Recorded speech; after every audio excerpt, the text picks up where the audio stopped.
So I want to know what inspired you to transmit from a professional explorer for Chinese government to a food blogger. What inspired you to do this? Well, this is actually not a change.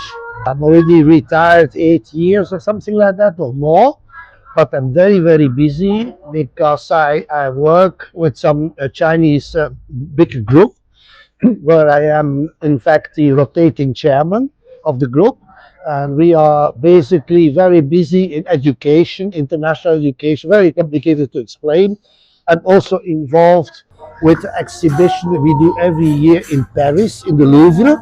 Next Sunday, in 1 week from today, we will have an event in Chijiuba, 798. We will have an exhibition there of some paintings of basically Chinese children who made the painting. So I'm busy with that. Many times I have to go to Shandong because I'm also involved in a big school in several cities there. So they ask me to go to big seminars to represent them. So it keeps me busy, and it's not really a paid job. Of course, I don't spend money because they pay my hotel, they pay the airplane and everything, and the food. Maybe sometimes they give me a small hongbao, but basically I have no salary. But it's very interesting because I see other sides of China that most of the people have no chance to see. You know, because I visit companies, Yes. I meet all the leaders, the local leaders.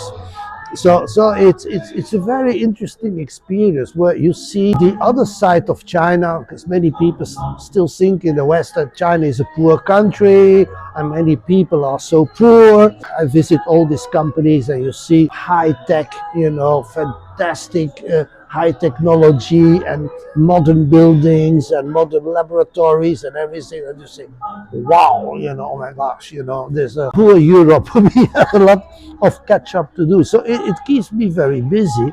But then I do many other things. I have my own little club. I organize one lunch every month. Every month, I see. The first Friday of the month. Actually, today I had to do an article on my website and I didn't have time to do it. I must do it tomorrow.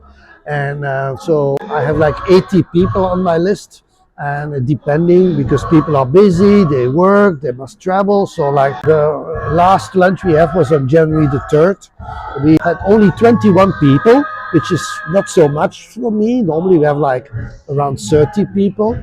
Many people were sick, many people sick in Beijing or traveling, and it was just after New Year, so many people were still on holiday. But anyway, we had 21 people, and this is for foreigners who have at least 10 years of China. Yes. So we meet every first Friday, and people are so happy. They really enjoy the company. They chat like old wives, you know, blah blah blah blah blah. So it's very interesting. So it's really a circle of friends. And then I also am with the Rotary. So the Rotary is one of the biggest organizations doing charity work. Also keeps me busy. We have a lunch every week, and then they ask me to do this and that. So, okay, so always very busy. So food vlogger came nearly as a joke, started as a joke, because I'm a very good friend of restaurant Morels in Gongti Beilu. And the lady there, who is the wife of the owner, was Mr. Morel, and she's always doing Douyin. Douyin. Every month she's doing at least 20 videos of Douyin. She's very well known, very famous. And I always look at her do these videos and say, what is this funny business? Maybe I should try it also once. Try. So I started doing it, and the response was so big that I said, oh my gosh, you know, that's interesting. So I continued to do it. But like I say, I'm an independent food vlogger. So I refuse payment. Usually I go to a restaurant. I don't say who I am. I go secretly, so to speak. Secretly. So we do the video while nobody notice what we are doing, and the videos are usually like around 1 minute. We don't do it too long, so a video of the food, me explaining the restaurant, where we are, what we do, so and so on. So when we leave the restaurant, our job is already finished. My friend, she makes the video, and then I send it out, so it goes on WeChat, channels, then it goes on Xiaohongshu. But I do this for fun, you know, it's a hobby. It's a hobby. It's a hobby, so it's not a job. So it's not switching from being businessman to a food vlogger, no. And I don't want to get paid. I do this for free. So if I don't like the restaurant, I say it, you know. Yes. There's actually a restaurant just close to here where I gave a very bad review. They contacted me. We are so sorry, you were so unhappy with our restaurant. I said, yes, I went to the restaurant, which is supposed to be a high-level Italian restaurant. And I went there alone that day. And I sit at the table and I said, can I have the menu? Scan the QR code. So you don't have a menu? You scan the QR code. I say, okay, you can scan yourself. I'm gone, you know. And I went next door to to another restaurant here, to the local. So I said, you know, an Italian restaurant without a real menu, that cannot. This is against the rules. Even a shitty Chinese restaurant have menus. With yes. pictures. Okay, maybe no English, but at least they have pictures, you know. And okay, you have Chinese restaurants that they also work with QR code.